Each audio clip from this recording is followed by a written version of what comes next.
I'm kind of jammed out on my modern deck for the GP. I don't really want to wear myself out on that like the day before I have to travel, and I'll probably be playing it a lot the night of.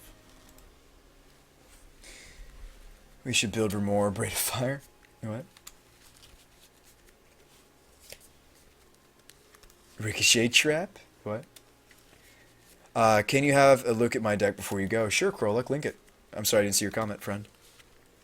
I'd like to see a Legacy Brew around Mystic Confluence. Okay.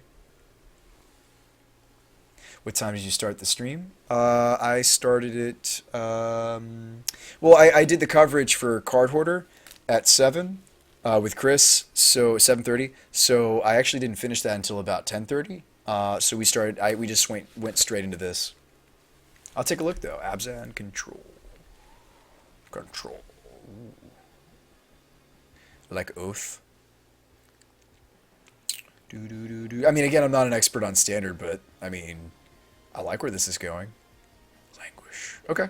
So we're kind of like this mid-range Abzan that makes sense with a lot of walkers. That seems like a lot of fun. Do we own these cards yet? And we need a sideboard, but this seems... Hang on a second. Thanks for that follow button, Signetry. Tray. Signetray? Sina. Thanks for hitting the button, and welcome to the BSMG. Let me take another quick peek at this, friend.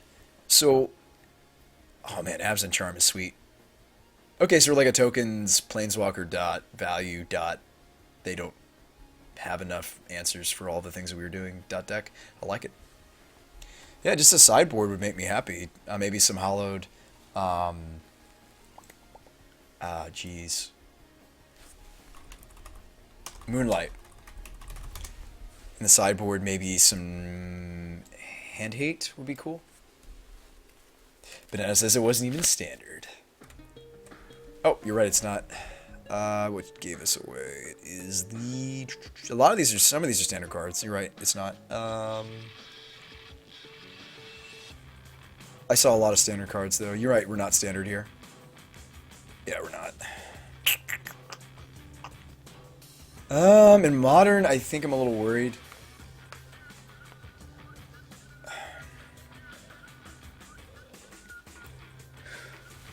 A lot of the Absent decks are more or less based around Liliana, Tarmogoyf, Lingering Souls. Sometimes Dark Confidant, sometimes not. Yeah, you're right. It's not. What's up, Real? We need to maybe change some things. Fetch land, mana base. This is where you want to be. Okay, hang on a sec. Yeah, it's the Siege and the Abzan, thank you. I really don't play any standard, really, Banana. I really don't. Like, the only standard I've played recently had to do with the Jam Pack deck. I have nothing wrong with turning creatures sideways, but I get so bored of that. And I really like something that has, like... It doesn't have to have a weird, convoluted way of winning, but, I mean, I like Planeswalkers. I like weird things like Demonic Pact. Like, I like making infinite mana. I like... making lots of mana with a Lumberjack and then playing a turn 2 Chronos. Like, I don't really like that kind of style of deck. So I really couldn't give you the best opinion of what number of I mean, I like the Planeswalker package, but I really couldn't tell you like what amount of big creatures to shove into this thing. Just really not the person.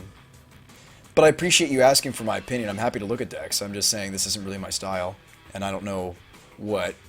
I've never played a deck like this, so I don't really know how helpful I could be. I mean, my personal opinion is I wouldn't play this in Modern, and I think we could have maybe a more... I don't know, I'm just worried we're going to get run over by like Burn or something. Or worse. I don't know. I appreciate you sharing it with me there, though, friend. Play Vigilance creatures. Oh, I did build another standard deck. Jeez, I forgot to show you guys. Super budget. And I think I got all the cards for it. No, I didn't get the Shepherds. I built like a really silly just budget, just messing around with, what is it, Topplegeist? No, not Topplegeist. What is his name? Rattle Chains. I brewed like a really bad budget, you know. I never played it once. Or no, I did play one game.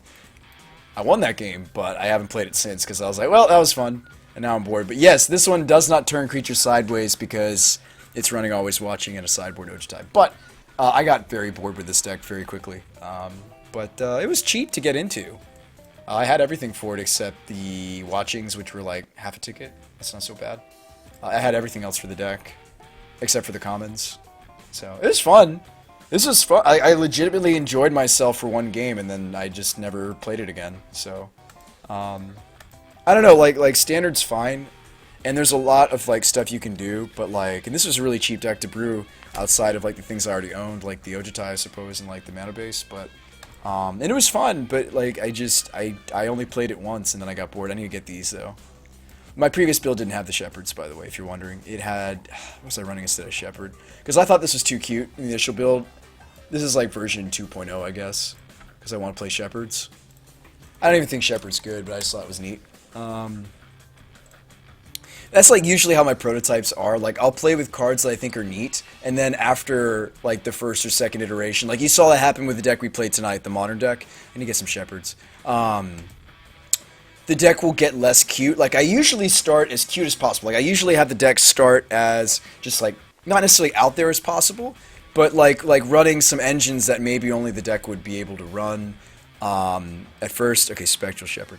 And from that, I hope you realize that the decks, as I iterate and then rebrew and try new things, will... I mean, they can get worse, or they can get better. I mean, like, when you brew, you gotta try, you gotta give it time. Did I give this Spirit deck time? No. Did it win its first match? Yeah. What did I play against? I think it was, like, Tokens. I don't know if that's a big to-do deck or anything. Is Tokens a big deal? But granted, I was playing, like, basically, like, a really bad aggro deck. Like, of course, if you're gonna play, like, a Stompy deck or whatever, or Beatdown, that's white, you should just run Humans. Humans is kind of expensive, though. I don't like just playing creatures and turning them sideways. I was enjoying this deck because you get to play all the creatures instant speed if you have the 2-drop. So that was a really cool card. And I was like, this card's also probably like way too cheap. God, what's the name of the card? It's Shepherd. I was like, that card's way too cheap. It's a 2-drop flash that like enables like, even though it's not necessarily going to be someday, it probably will never be. But what's cool about there, he's got a playset. What's cool about the deck is that oh, we have cred. Sweet. Yay, we got him for free. Well, we got him on store cred. Yay. We can play this for a little bit if you guys want to see me like mess around with standard a little bit. But basically, it's a beatdown deck that operates at instant speed if you draw the chains. So this is the build around card. This is, I think this card's way too cheap. Like, it's a 2-drop with flash, flying. So I don't even care about the other text on this thing. Already, I'm okay with that investment. Okay, I just flashed in a 2/1 flyer. Cool. Alright, what else does this thing do? Okay, it protects another spirit. Cool, okay, I'm done. Wait, wait, this thing has more text? Whoa, hang on, hold on a second. I'm coming back. This thing has more text, but I only spent 2 mana. How does this thing have 4 abilities? It has an aggressive attack power, it has flash, flying, it protects another spirit, and then my other spirit spells now have flash? Why is this thing like 10 cents or whatever, or a tenth of a ticket? Why is this thing so cheap? Maybe there's a lot of people drafting Interstar. This thing is awesome. It's got cool text to go. It's like got cool art to go with it.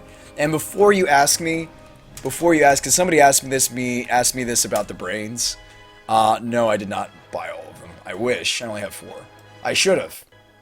Because before I even mentioned this to you guys tonight, because like this thing is stupid. This thing is really cool. It doesn't matter that it has to go into a tiered deck. This is just a really cool card. This will find a home, at least in an EDH deck. This will find a home in somebody's janky standard deck. Like, that's why I brewed around it. I was like, this is just an interesting card. This is an interesting creature. Has a lot of text, has a lot of brew potential, and you can, like, instant speed Anafenza. She's a spirit. But anyway. Cub says, still think you should check out that deck, but it's right up your alley. What deck? I'm not ignoring you, Real. I see you right now. I was not ignoring you.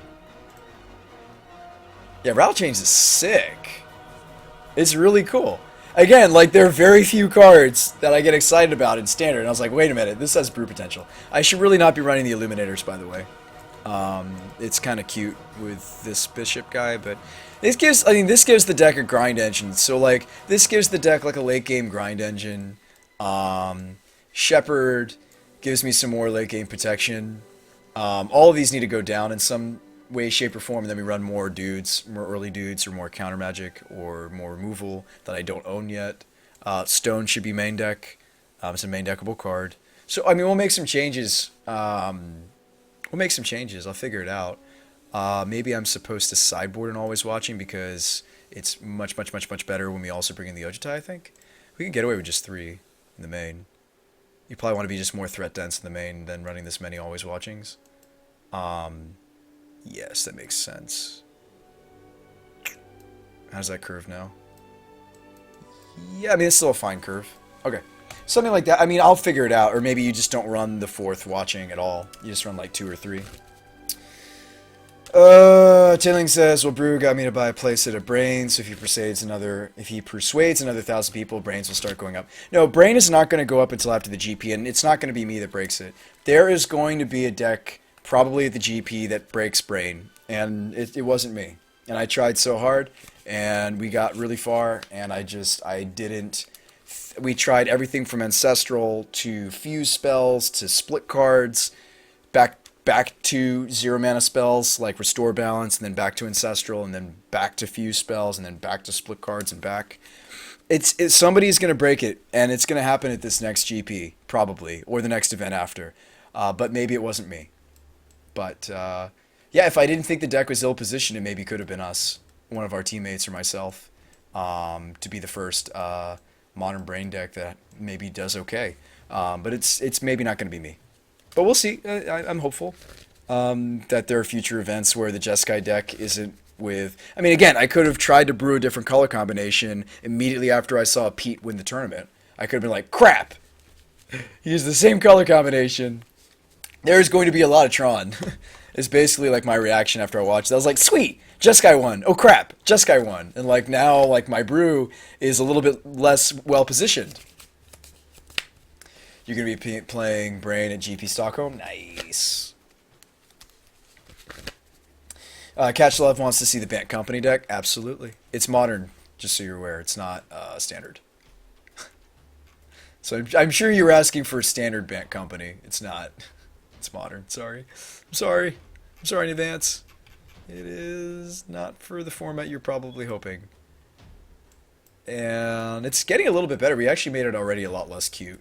The first build was very adorable. It was very adorable. Ooh, I kind of want to sneak this in the main, though. Greedy. Greedy.